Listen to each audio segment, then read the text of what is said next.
유진벨 선교사입니다. 유진벨 선교사는 배유지라고 우리나라 말로 이렇게 얘기했고, 유진벨 선교사에 대해서 어떻게 요약해 볼 수 있을까 여러 번 고민하면서 한마디로 딱 요약을 하니까 대를 잇는 미랄이었다.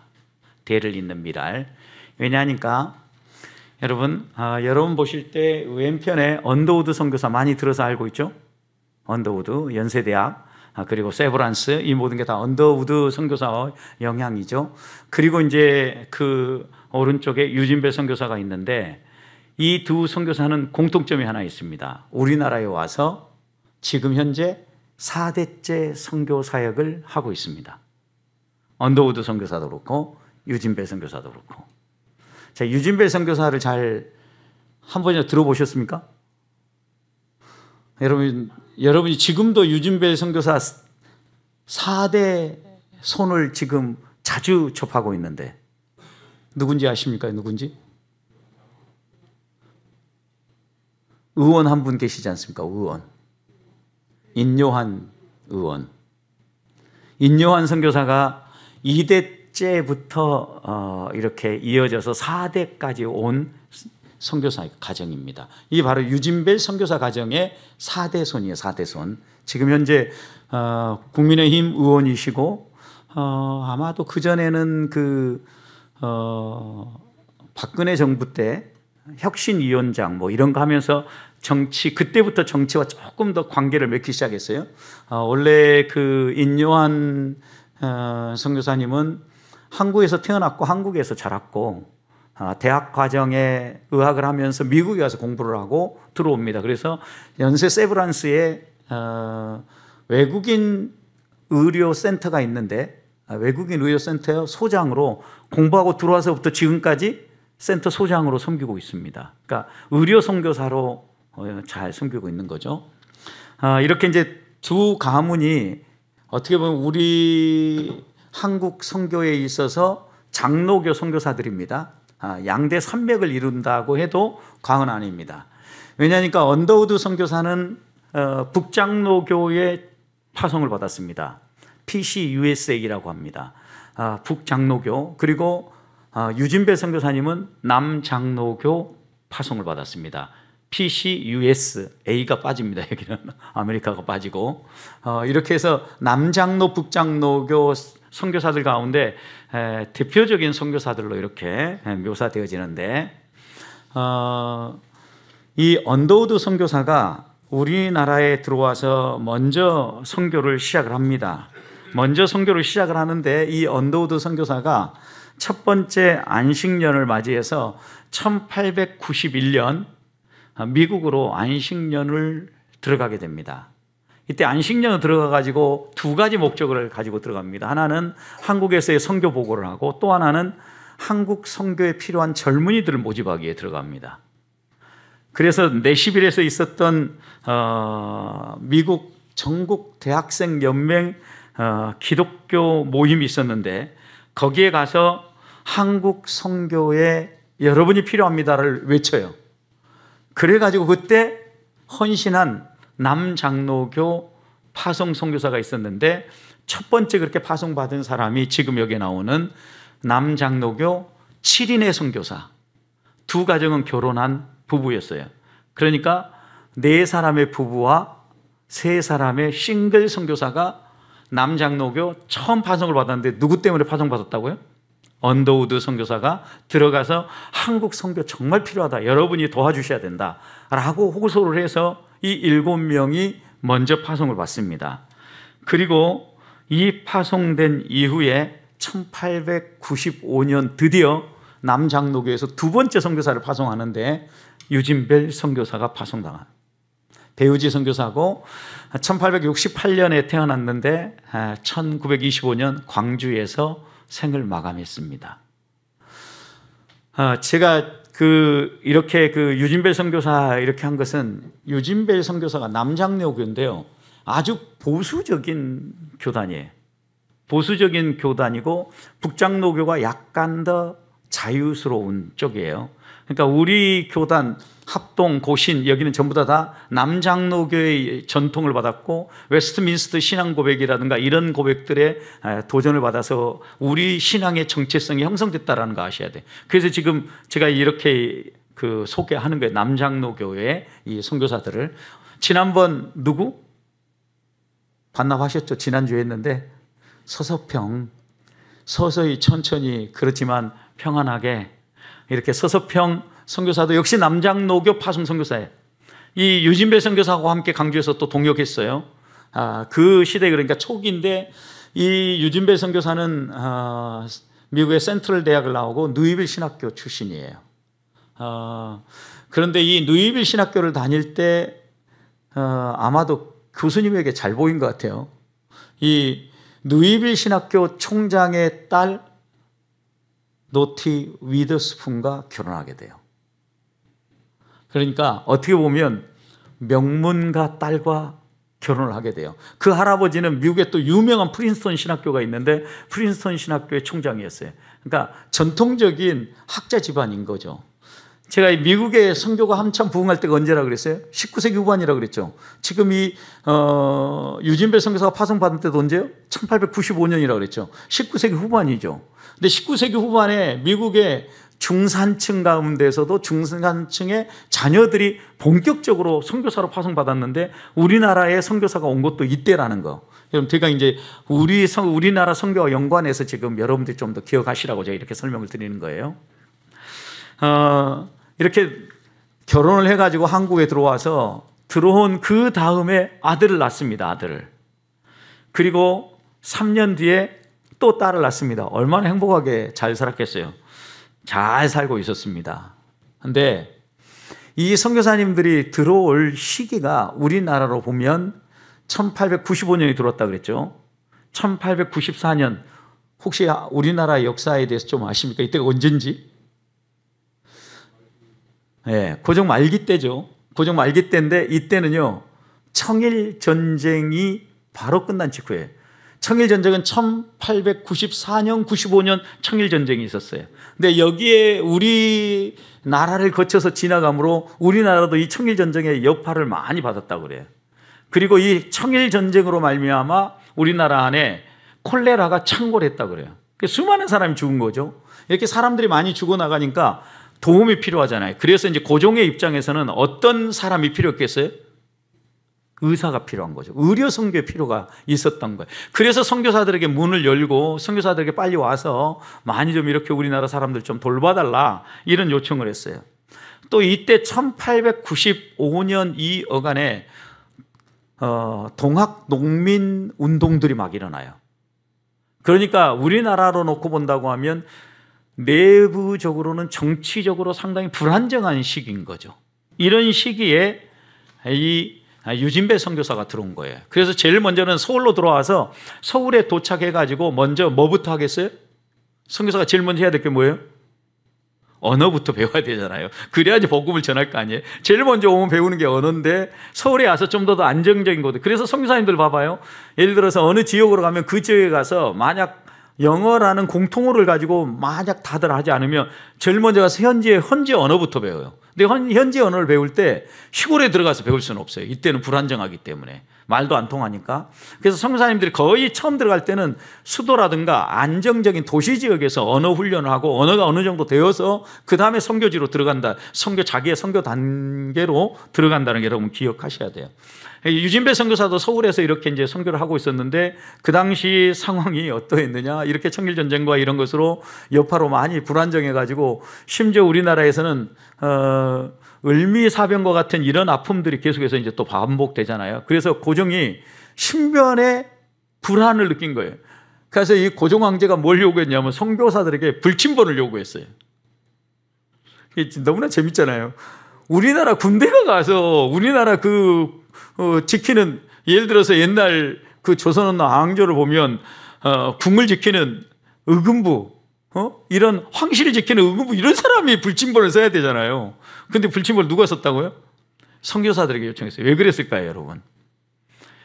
일본이라든가 다른 데가 선교사들에 대해서는 함부로 못할 거라고 생각한 거예요. 그래서 선교사들이 불침번을 써주면 내 신변도 안전하겠다라고 생각을 하고 고종이 불침번을 써달라고 요구를 해서 이 유진배 선교사 초기 역사를 읽어보면 그 고종을 위해서 불침번을 썼다는 이런 이야기들이 계속해서 나와요. 그러니까 우리나라가 그 조선 말기에 얼마나 불안정하고 또 그 다음에 일본의 그 합방 속에서 억압을 얼마나 당했는가를 금방 알 수 있는 부분들입니다. 이때 이제 서울에서 지내면서 언어를 습득했던 유진벨이 뭐라 그랬냐면 가족들에게 편지를 써보냈을 거 아니에요. 선교 편지를. 근데 그 선교 편지의 일부분을 제가 읽어드리겠습니다. 이렇게 미국에 있는 가족들에게 한국 생활에 대해서 요약을 했는데, 밥은 맛이 없습니다. 그러나 한국 음식을 먹기로 마음먹었습니다. 여러분 생각해 보십시오. 미국의 그 중산층이 있다가 우리나라에 왔는데 얼마나, 서수평 선교사의 이야기를 봐도 그렇잖아요. 얼마나 음식이 입에 안 맞았겠어요. 그러니까 한국 음식이라고 이렇게 특별히 표현한 거예요. 그래서 입에 맞지 않고 맛이 없지만 먹기로 마음먹었습니다. 그리고 이제 그 다음 우리의 한국 사람들에 대해서, 조선 사람들에 대해서 이렇게 묘사했습니다. 복음에 대해서는 어떤 것도 들으려 하지 않습니다. 낯선 문화에 대한 거부감에도 적응하기 위해 노력하며 점점 친화적으로 변화되어져 가는 솔직한 생각들이 있습니다. 그랬어요. 그러니까 이제 처음에는 복음에 대해서 아주 부정적인데 편지를 쓰면서 그 다음 이렇게 부정적인 사람들이 오랫동안 계속해서 관계를 맺으니까 서서히 친화적으로 변해져 가는 것을 보고 있다라고 이렇게 표현했어요. 그리고 여성들에 대해서도 이렇게 얘기했는데, 칠거지약이라고 하여 갖가지 이유로 쫓겨나 갈 곳이 없는 여성들을 야학을 통해 그를 깨우치고 있습니다라는 이런 보고가 또 있어요.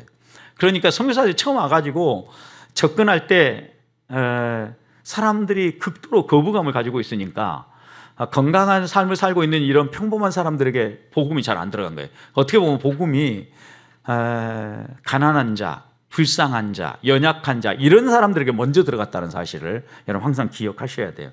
또 이 유진배 선교사가 처음 들어가서 자리 잡은 지역을 보니까요, 항상 주변부도 어디냐면, 강주로 친다면 강주에 처음 선교부가 들어갈 때는 양림동에 선교부가 들어갔는데, 그 당시에 양림동에 공동묘지가 있었대요. 그 양림동 공동묘지 옆에 이제 거처를 삼아가지고 거기서부터 시작을 한 거예요. 그러니까 왜냐하면 사람들이 살아가는 이런 쪽에 가서 살면 어때요?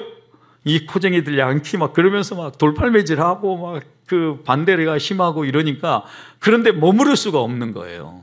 그러니까 우리가 지금은 편안하게 찬송도 하고 예배도 드리고 기독교 신앙도 이렇게 갖고 있지만, 우리의 선배들이 얼마나 이 처음 선교사들을 어렵게 만들었는가 좀 기억해야 돼요.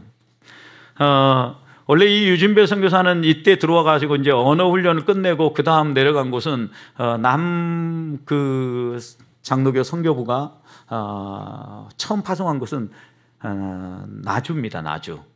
나주 선교부로 파송을 하는데, 그 당시에는 나주가 상당히 컸지 않습니까? 거기에 파송을 했는데, 거기에 정킨 선교사, 군산에 있었던 정킨 선교사와 함께 정탐을 하고 선교부 센터를 이렇게 자리 잡으려고 하는데 사람들이 극도로 반대하는 거예요. 역시 막 돌팔매질하고 이러니까 이거 안 되겠다, 어떻게 해야 되나 고민하고 있다가 나주 대신에 선택한 곳이 막 개항하기도 했고, 이 사람들이 머물기에 그래도 그나마 괜찮겠다고 생각한 데가 그 다음 선택했던 곳이 목포예요. 목포에 그래서 선교부를 잡고 거기에서 이제 선교 활동을 시작을 하게 됩니다. 1897년 12월 목포에 내려가서 준비해서 98년 5월부터 거기에 거주하면서 본격적으로 선교를 하는데, 98년 9월에 서울에 있는 아내와 아들, 딸을 데리고 옵니다. 여러분, 그런데 역시 목포도 가만두지는 않았어요. 처음에 딱 오니까 상류계층은 일단 반대, 그 다음 하류계층은 전혀 냉대 내지는 불신, 이래가지고 어려웠다라고 얘기하는데, 이런 보고가 있습니다. 목포 선교부를 설립하고 노방전도에 힘써서 전도의 열매가 있었는데, 98년 11월 목포에 도착한 오hen 선교사와 함께 하나의 놀라운 에피소드를 하나 경험하게 돼요. 그것이 계기가 돼서 목포 선교가 확 펼쳐지는데, 뭐였냐면 목포에 있는 주민 가운데 한 사람이 보고 보곡국을 먹고 배앓이를 하면서 거의 죽게 생겼어요. 독을 먹은 거죠, 독을. 그런데 그때 오해연 선교사가 이 보고 독을 먹고 죽어가는 사람을 어떻게 해요? 치료했어요. 살렸어. 그러니까 완전히 동네가 난리가 난 거예요, 지금. 이렇게 다 죽었다고 생각한 사람을 살렸으니까. 그래서 뭐라고 했느냐? 이 기적이 일어나자 해남, 강진, 진도, 장흥에서 죽은 자가 살아났다는 소문을 듣고 사람들이 몰려오기 시작했고 전도의 열매가 맺히기 시작했다라는 거예요. 아마도 이 오해연 선교사가 의료 선교사였기 때문에 의술을 사용해서 치료해 줬는데, 일단 그 당시 우리나라 분위기에서는 이런 거에 대해서 전혀 이해가 없으니까 죽은 자를 살려냈다라고 이렇게 생각을 하고, 목포 주변에 있는 여러 사람들이 사는 마을에서 구름대처럼 사람들이 몰려오기 시작했다는 거예요. 그래서 1900년에 목포에 처음 교회가 세워지게 됩니다. 그 교회가 바로 양동교회입니다. 양동교회가 세워지는데, 유진벨이 그때 이제 구경꾼들이 오자 집을 열어서 구경도 시켜주고, 그 다음에 이제 여러 사람들을 모아가지고 사랑채를 열어서 아이들 교육도 하고, 그 다음에 목표 의료 진료소를 개설해가지고 사람들을 치료하기도 하고, 이러면서 선교가 확장되기 시작해요. 목포가 확장되어지고, 그 다음에 올라간 것이 강주, 이런 형식으로 지금 선교가 전라도 안에 센터가 형성되기 시작한 거예요. 유진벨이 이런 편지를 썼습니다. 그때 이 목포에서 선교를 하고 난 다음에 또 선교 편지를 보냈는데, 그 선교 편지의 일부분에 이 백성에게는 복음 이외에는 결코 희망이 없습니다. 그들은 상당 기간 동안 정치적인 독립을 얻지 못할 것 같습니다. 왜요? 지금 이게 언제 썼는지 이해가 되죠. 1910년 이렇게 일본의 한일 합방이 되어지기 전에도 일본의 강력한 수탈과 영향력 안에서 우리나라가 많이 어려운 시기를 보냈잖아요. 그래서 이런 걸 보면서 그는 이렇게 편지를 쓴 거예요.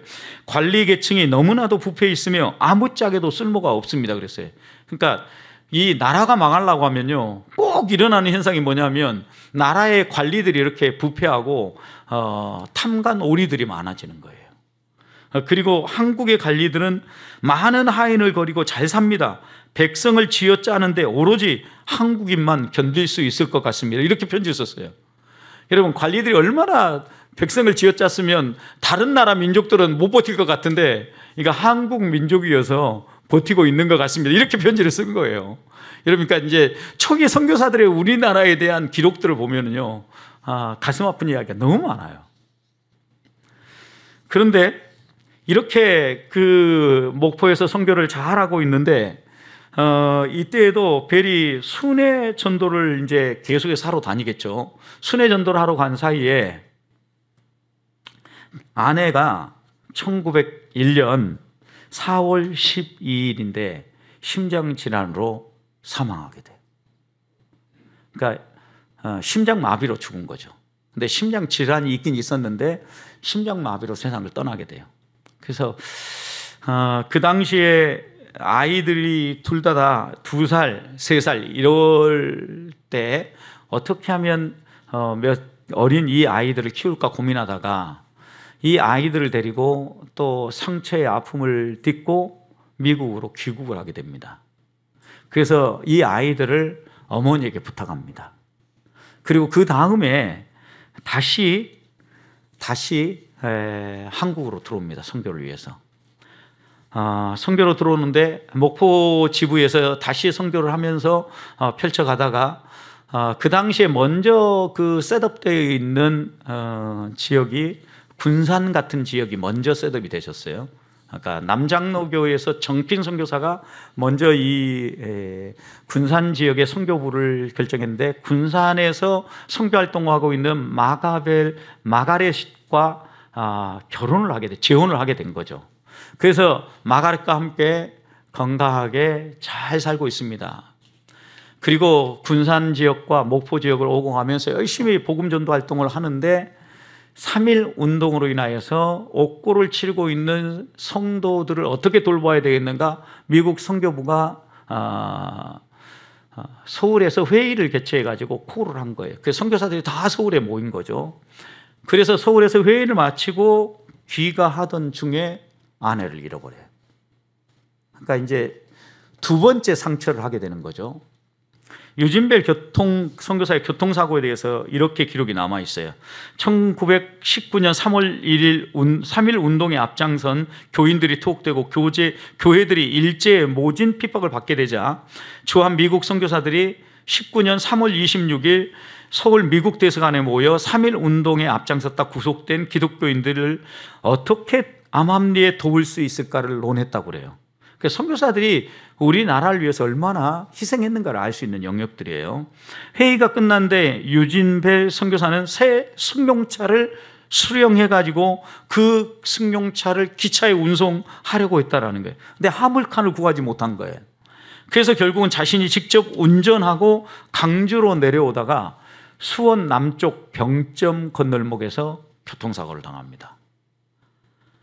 그때 기차와 충돌하는 사고로 뒷좌석에 타고 있었던 마가렛, 둘째 부인이죠. 그리고 크레인 선교사, 구보라 선교사가 현장에서 즉사해버립니다. 본인은 앞에 운전을 하고 있었고 조수석에 서 있고 있는 존 넉스라는 선교사인데 이 선교사는 실명을 합니다. 대신에 유진벨 선교사는 자동차에서 튀겨나가 버렸어요. 그래서 생명을 지켰다라고 기록이 남겨져 있거든요. 그 당시에 기차 충돌했던 유진벨이 탄 차와 동종의 차량이에요. 뷰익차에. 이렇게 생긴 차가 기차와 부딪혔으니 어떻게 됐겠어요? 안 죽은 게 다행이죠, 여러분. 이게 똑같은 차가 기차에 부딪혔다 그래요. 이런 아픔을 겪고 세 번째 이제 결국은 결혼을 하는데 세 번째 결혼을 하는 것 21년에 결혼하고 그가 25년에 강주에서 아까 사망했다 그랬잖아요. 그리고 이제 그 부인 선교사님은 생을 맞이하여 마무리할 때까지 선교 사역에 충성을 다합니다. 자, 이게 이제 어떻게 보면 유진벨 선교사가 우리나라에 들어와서 선교에 집중하고 헌신하면서 자신의 목숨을 바쳐 섬긴 과정입니다. 어떻게 보면 아내 둘을 선교사와 선교 사역에 헌신하고 내어준 거나 마찬가지죠. 남장로교와 북장로교가 분할을 하는데 다 필요한 데만, 예를 들어 서울에서만 다, 평양에서만 다 이렇게 선교할 수 없잖아요. 그래서 남장로교는 남쪽에서, 북장로교는 주로 북쪽인데, 여러분 북쪽이라고 할 때 여러분이 보기 쉽게 볼 때 파랑색으로 얼른 보이죠. 파랑색으로 보이는 곳이 북장로교가 분할한 지역이에요. 그래서 그게 어디냐? 평양, 서울, 경북 이런 지역을 북장로교가 선교지 분할을 해서 이쪽을 선교하기로 했어요. 남장로교는 청록색, 지금 전라도 부분이죠. 그리고 충청 지역인데 충청도는 지금 회색으로 좀 칠해져 있어요. 나중에 감리교랑 이렇게 또 충청도는 분할을 또 하게 되어져요. 그래서 1차적으로는 남장로교는 남쪽 전라도와 그 다음 충청 지역 이 두 지역을 분할받게 됩니다. 그래서 선교사들이 지금 우리 보수적이고 우리의 전통적인 개혁주의 신앙을 가진 사람은 거의 남쪽에서 처음 선교사역을 한 거예요. 왜냐? 그쪽으로 지역 분할을 했기 때문에.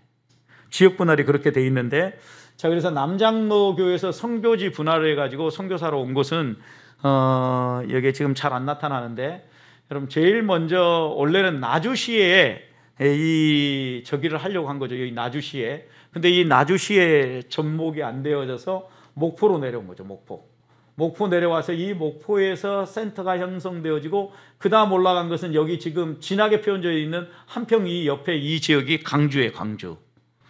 이 강주 지역에 센터가 생기고 이제 그 위로 군산 뭐 이런 것도 같이 선교센터들이 계속해서 형성되게 됩니다. 제일 먼저 나주에 점 찍고 목포 내려왔다 다시 광주로. 그래서 이제 나주에 대한 이야기는 잠깐 지나가고요. 주로 목포와 강주에서 이 유진배 선교사가 많은 선교를 하게 돼요. 근데 나중에 유진배 선교사 자녀들이 2대, 3대를 내려갈 때 린튼 선교사가 이제 2대를 이어달리게 하면서 순천 지역으로 가게 됩니다. 이게 다 남장로교 하니까 어느 지역으로 갔는지 대강 여러분 기억에 있는 남쪽에 있는 주로 도시들을 중심으로 이렇게 했는데, 자, 강주에 가기까지 이렇게 이제 대략 세 번째까지 여러분 이렇게 지역이 표시된다고 보면 될 것 같고요. 강주 양림동에 처음 이렇게 시작을 했는데 이렇게 경동묘지 지역, 지금은 여기를 선교사 묘역으로 세웠어요. 그래서 선교사 묘역으로 자리 잡고 있는데 강주 양림동에 처음 선교 센터로 썼던 건물이라고 합니다. 이게 지금 현재도 우리나라의 그 역사적 사료로 남아 있는 것 같고요. 여기에서 이제 유지배 선교사가 선교한 결과는 목포와 강주를 위시한 호남 지역의 많은 교회 그리고 또 학교, 그다음에 의료 선교를 했는데 목포에 그 세워진 교회는요, 양동 교회가 가장 대표로 세워졌다 그래요. 그리고 한 3개 정도의 교회를 더 세웠는데 우리가 그렇게 있다라고 생각하고요.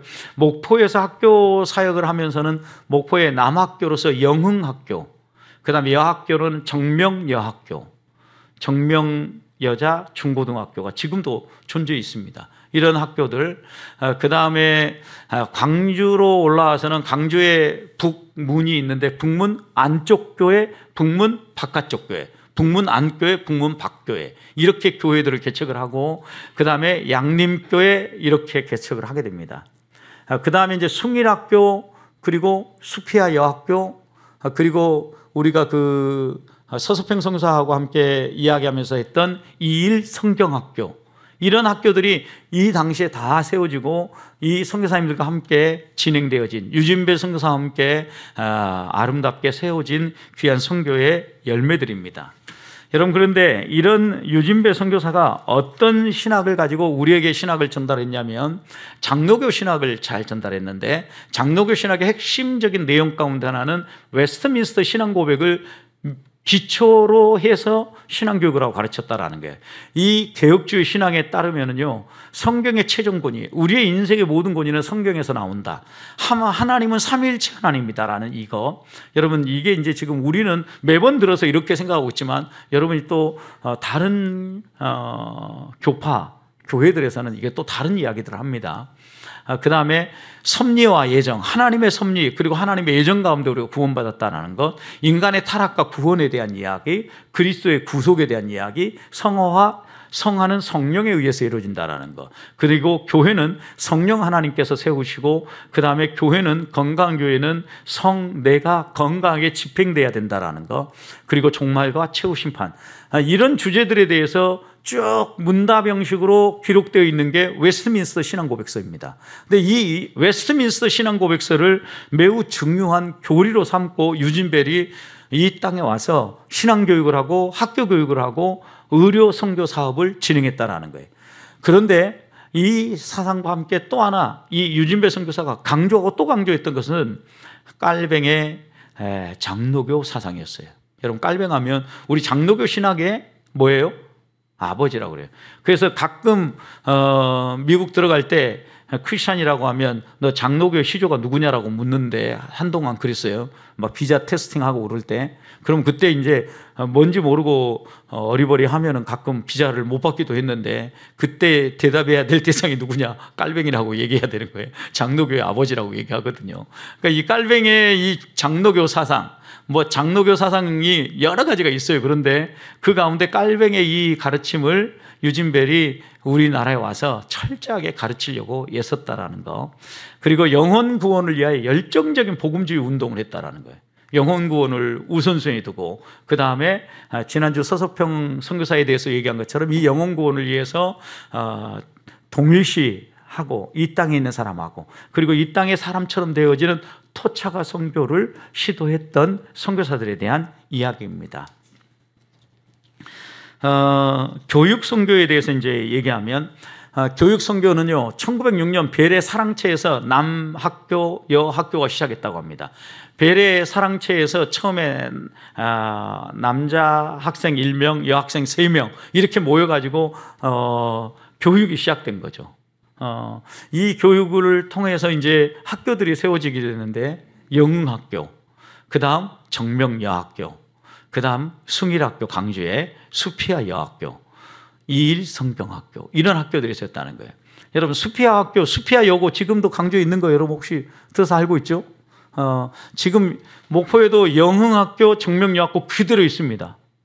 이런 학교들이 그대로 존재하고 있는데, 이 가운데 이제 수피아 여학교 같은 경우는 1911년 미국인 스턴스트가 헌금을 했어요. 헌금 5,000불을 헌금했는데, 자신의 여동생이 세상을 떠나면서 이 여동생을 기념하기 위하여서 헌금을 5,000불 하는데, 그 여동생의 이름이 제니 수피아예요. 그래서 이 학교 이름을 수피아 여학교로 이름을 붙인 거예요. 왜냐하면 5,000불을 헌금해 줬으니까. 그래서 3층으로 된 수피아 여학교 홀이 그 당시에는 제일 높은 건물이었다고 그럽니다.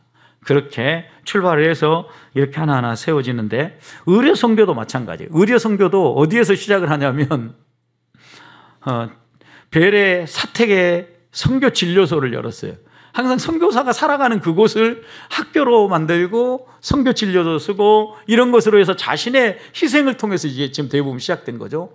그래서 여기에서 강주 재중원, 지금 강주 기독병원, 현재 이 재중원이 그렇게 됐다고 그래요.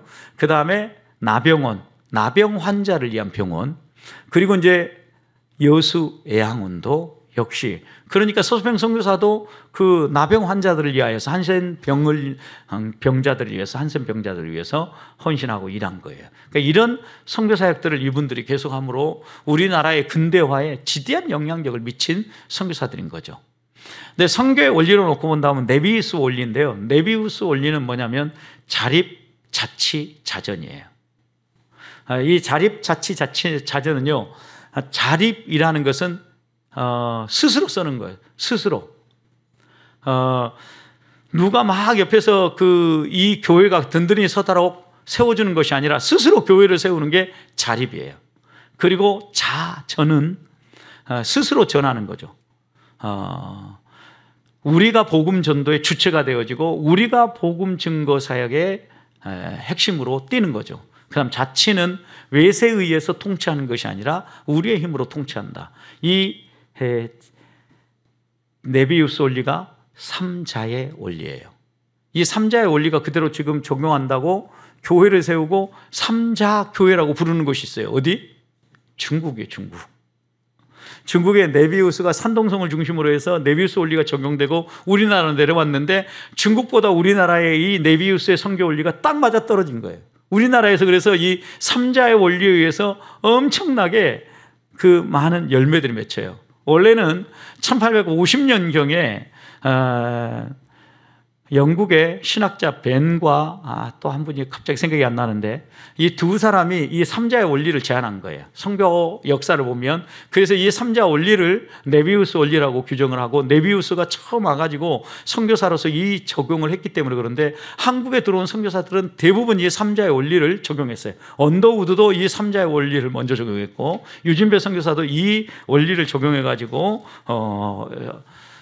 선교를 펼쳐갔는데, 이 원리에 의해서 처음 세워진 예배당이 위더스푼, 첫 부인을 떠나보내고 목포에 예배당을 세우는데 이더스푼을 기념해서 예배당을 세웁니다. 그런데 유진배 선교사가 안식년 후에, 그러니까 안식을 할 수밖에 없었죠. 아내를 떠나보내고 1902년 12월 목포로 복귀를 했습니다. 그랬더니 이 예배당에 한 200명 정도 수용이 가능한 예배당이 지어진 거예요. 그런데 놀랍게도 건축비가 2,500량이 들어갔는데 그 가운데 5분의 4를 누가 충당했어요? 현지 사람들이 충당했어요. 현지 사람들. 자립한 거예요. 이게 자립이에요. 자립.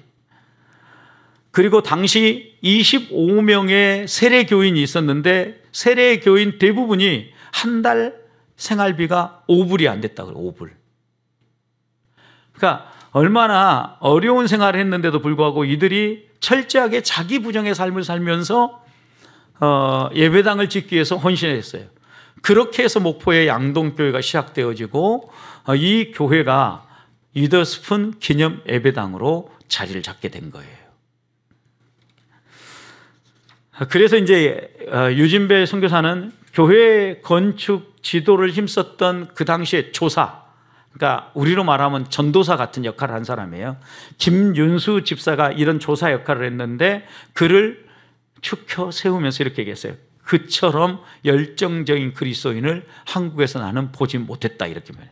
그냥 그의 리더십과 그의 열정적인 헌신으로 말미암아 이 위더스푼 기념 예배당이 세워졌다라고 얘기하는 건데, 이 예배당이 어떻게 세워지느냐? 대부분 5분의 4가 그 목포에 있는 현지 사람들의 힘에 의해서 세워졌다라는 거예요.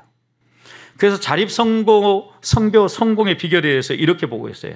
한국의 그리스도인들의 놀라운 헌신과 기독교 신앙의 높은 질적 수준에 놀랬다. 왜냐하면 한국은요, 처음 선교사가 들어오기 전에 중국을 통해서 먼저 성경책이 들어왔어요.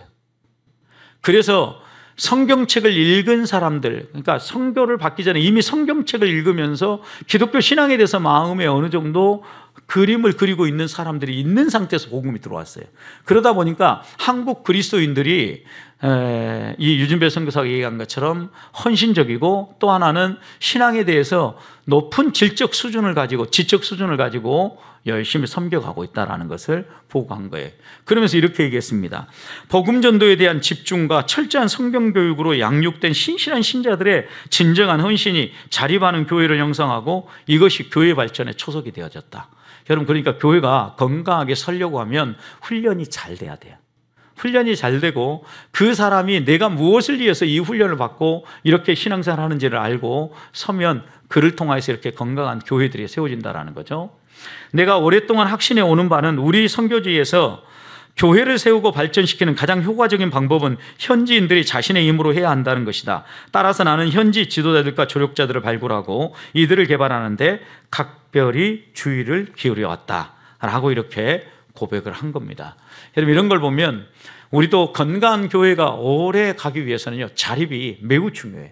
자립. 다른 사람의 도움을 받는 것도 중요한데, 스스로 서는 것이 결국 교회를 사랑하는 마음을 표현하고 또 교회가 건강하게 서는데 매우 중요한 기틀이 된다. 자, 이제 대를 이어가면서 선교를 하게 되는데요, 일대 유진배 선교사가 선교를 하게 되는데, 어머니를 잃고 1901년 안식년을 맞이해서 미국에 들어가서 할머니에게 아들과 딸을 맡겼다 그랬죠. 그런데 그때 딸 사로벨이 잘 성장해가지고 할머니와 함께 군산에서 사역을 하고 있는 소위 말하면 아버지, 그리고 할머니에게는 아들을 보기 위해서 방문을 합니다. 근데 거기에서 선교를 하고 있는 윌리엄 린튼을 만납니다. 윌리엄 린튼. 그 당시에 린튼은 21살의 선교사로 한국에 들어온 한국의 최연소 선교사였다고 그래요. 이 두 사람이 마음이 맞았어요. 그래서 두 사람이 결혼해서 2대 선교사의 길을 걷게 된 거예요. 여러분, 그래서 이제 드디어 이제 린튼가가 선교의 대를 이은 거예요. 딸하고 린튼가가 2대 선교를 하게 되는데, 이때 인도는 전주, 이리, 군산 이런 데에서 활동을 하는데, 전주 기전여학교, 신흥학교 이런 곳이 이 린튼 선교사에 의해서 세워졌다고 얘기를 합니다. 그리고 린튼은 신사참배를 반대합니다. 신사참배 반대해서 학교를 폐교당합니다. 교장직에서 해임됩니다. 사로벨과 함께 여학교 교장, 남학교 교장을 이렇게 하고 있었는데 둘 다 해임되어지고 강제 추방을 당합니다. 강복이 되고 나서 다시 돌아오게 됩니다. 그리고 나서 얼마 안 있자 한국전쟁을 또 맞이하게 되죠. 50년. 한국전쟁을 맞이했을 때 부산으로 옮겨가서 피난민 구호에 이 부부가 또 애썼다는 기록이 남아있습니다. 전쟁이 끝나고 안정을 되찾자 대학 교육이 필요하다고 이 린튼은 생각을 한 겁니다. 그래서 린튼에 의해서 대학교가 시작되었는데 대전에 대전대학을 설립했어요. 1956년 대전대학을 설립했는데, 이 대전대학이 1971년 서울에 있는 숭실대학과 어떻게 해요? 합병을 해요. 그래서 대학이 어느 대학이 됐어요? 숭전대학교가 된 거예요. 그리고 이 숭전대학교가 숭실대학으로 가고, 이 대전대학이 사라졌다가 다시 대전대학이 대전에 대학을 설립하게 되는데, 그 대학이 바로 한남대학교예요. 이 기독교 대학들에 지금 여러분들이 지금 어떻게 교육사역이 됐는가 지금 대략 설명을 드린 겁니다. 이것이 근데 윌리엄 벨 선교사의 딸 사이가 일군 2대 선교, 2대 선교. 이게 선교가 2대에서 끝나지 아니하고 3대로 넘어갑니다. 이 윌리엄 린튼은 1960년 한국에서 생을 마감하게 되고 한국에서 선교사로서의 생을 마감합니다.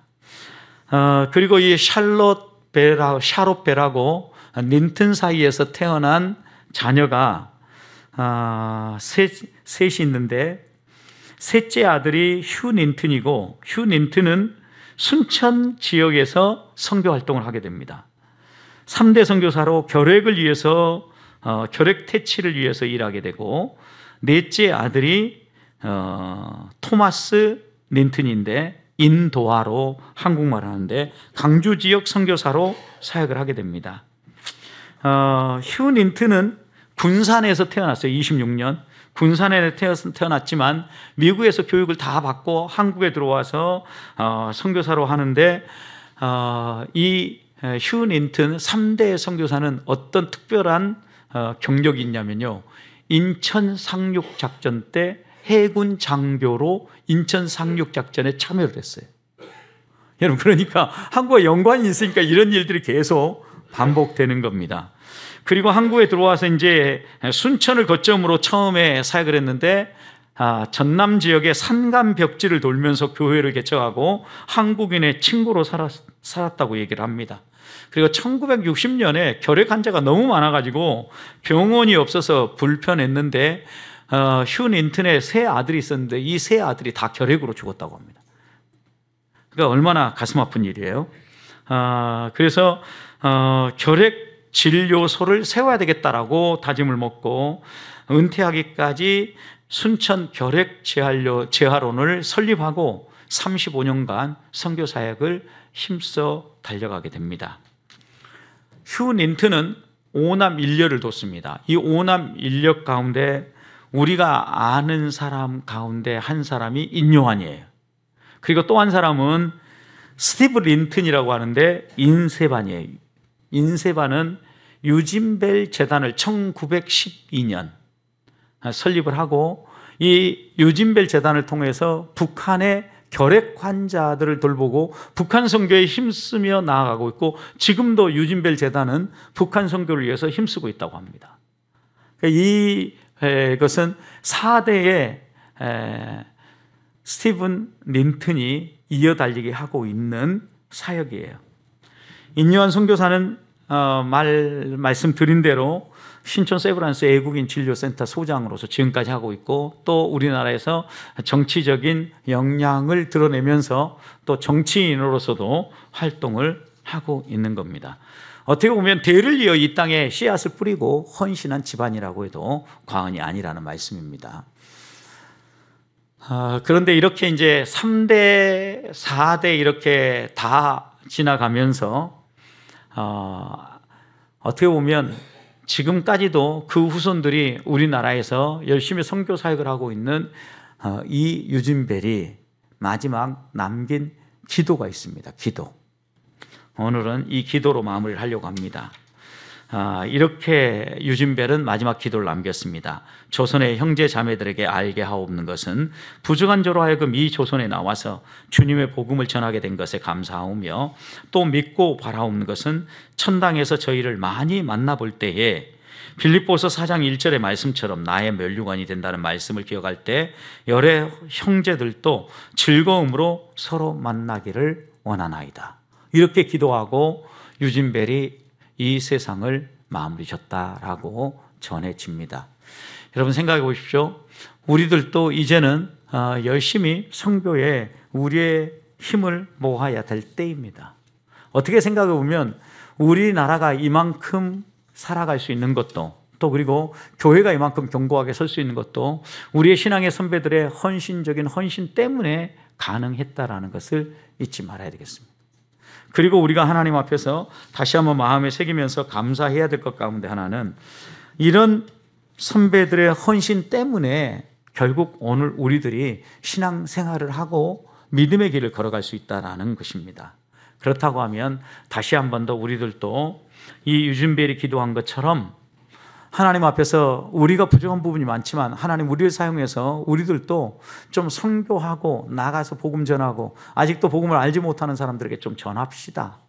하나님이 그러기를 원하십니다. 제가 2주 전에 한여기 선교사님 만나고 올 때 그런 얘기를 얘기했습니다. 정부가 계속 선교사를 내쫓으니까 사람들이 이제는 이곳에 선교사가 필요 없다라고 선교부를 철수하고 아예 선교 재해 지역으로 생각을 하는데 지금도 얼마나 많은 선교사가 필요한지 모른다라는 이야기들 쭉 했어요.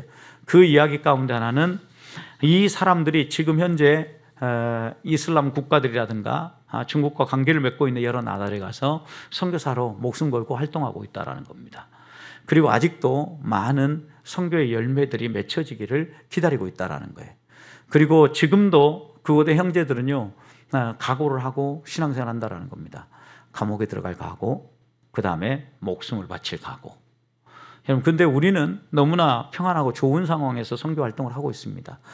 그리고 또 신앙생활을 하고 있는데 아직 우리들 마음 가운데 이런 헌신적인 신앙까지는 못 간다 할지라도 하나님이 우리에게 베풀으신 은혜에 대해서 보답하며 감사하며 나아가는 이런 마음은 좀 기억해야 되지 않을까 이런 생각을 하게 됩니다. 결국 우리들이 열심히 헌신하고 선교하면 그 선교의 열매가 아름다운 열매로 우리 다음 세대에 꼭 피우게 될 거라는 것을 우리는 꼭 믿어야 합니다.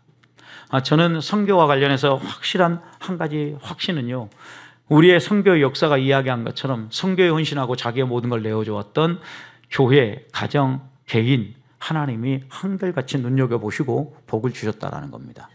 제가 우리 교회 성도들과 만나서 처음 3년 차부터 파송 선교사를 보내자라고 얘기했던 것은 제가 14년 동안 섬겼던 남서울 교회가 선교 위에 세워진 교회이기 때문입니다.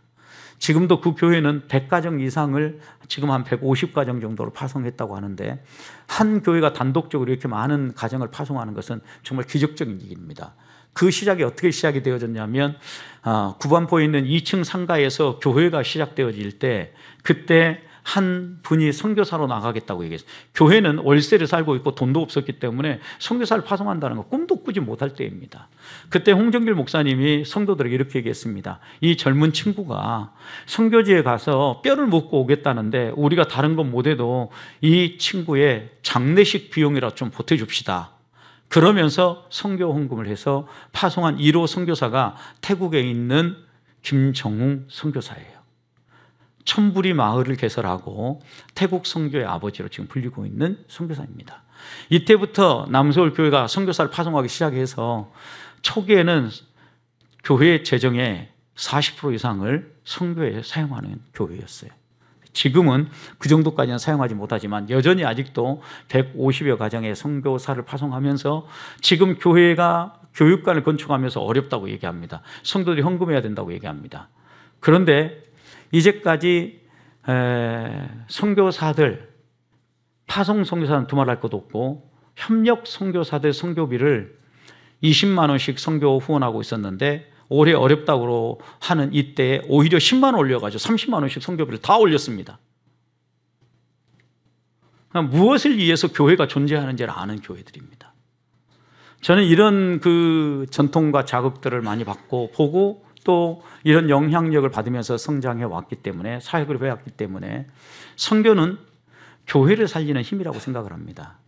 제가 지난번에 잠깐 고백했던 것처럼 저희의 생각과 달리 어떻게 보면 우리 박병덕 선교사님도 우리가 파송할 수 있게 되었다라고 저는 생각을 합니다. 그렇지만 하나님은 이렇게 기쁨으로 헌신하고 또 그렇게 파송되어지는 선교사를 위해서 기꺼이 어떻게 보면 100만 원 이상 이렇게 헌금하는 걸 보면 후원하는 걸 보면 우리 교단의 선교부가 규정하고 있는 GMS 선교부 파송 선교사의 파송 최소 원칙이 100만 원 지원이에요. 하나님 우리에게 이런 역할을 하도록 주셨어요. 그리고 성도들이 기쁨으로 지금도 헌신하고 있어요. 이런 열매로 저는 이번에 우리 교회에 새로운 이전할 예배당도 주셨다라고 믿어요. 저는. 왜? 하나님이 선교하는 교회는 반드시 눈여겨보시고 복 주시고 책임지신다라는 저는 확신이 하나 있습니다. 그래서 이 모든 것들도 하나님이 시작했다고 생각하기 때문에 이번 이 예배당 이전과 관련해서는 저는 하나님이 하실 거라는 확신이 분명하게 있습니다. 그래서 여러분들도 같이 기도하면서 어떻게 보면 우리들이 감당해야 될 이 사명들을 더 잘 감당하기 위해서 이제는 좀 더 기도하고 또 하나님 우리에게 마음 주시는 대로 헌신하며 나아갈 때 우리 나라의 초기로 들어왔던 초기 역사 속에 들어왔던 선교사들처럼 이 초기 선교 역사에 헌신한 서소평 선교사, 우리 유진배 선교사 이렇게 두 분 살펴봤는데 이런 선교사들처럼 우리들도 어떻게 보면 우리의 삶도 중요해요. 지금 우리가 그 정도 수준에 올라온 거죠. 중산층의 삶을 살고 있는 겁니다. 그런데 이런 중산층의 어떻게 보면 품이 있고 평온한 삶을 추구하기보다도 하나님 앞에 우리의 삶을 기꺼이 좀 더 내려놓고 우리 주변에 죽어간 영혼들을 위해서 기꺼이 후원하고 또 내가 못 가면 먼저 가서 헌신하는 선교사들을 위해서 선교 후원들을 하면서 또 하나님께서 우리를 통하여서 살려내기 원하는 사람들을 바라보며 나아간다고 하면 우리가 이렇게 선교사들의 생애를 살펴보고 우리나라의 선교가 어떻게 건강하게 서게 되었는가를 살피는 것은 의의가 있다라고 생각을 합니다. 이런 의의를 가지고 우리 성도들이 다시 한 번 더 마음을 모으고 선교에 힘쓰며 또 새로운 지역으로 이전해 가서 하나님의 역사를 이루고 가는 동역자들로 힘을 모아주시고 함께 갈 수 있기를 주님의 이름으로 축원드립니다.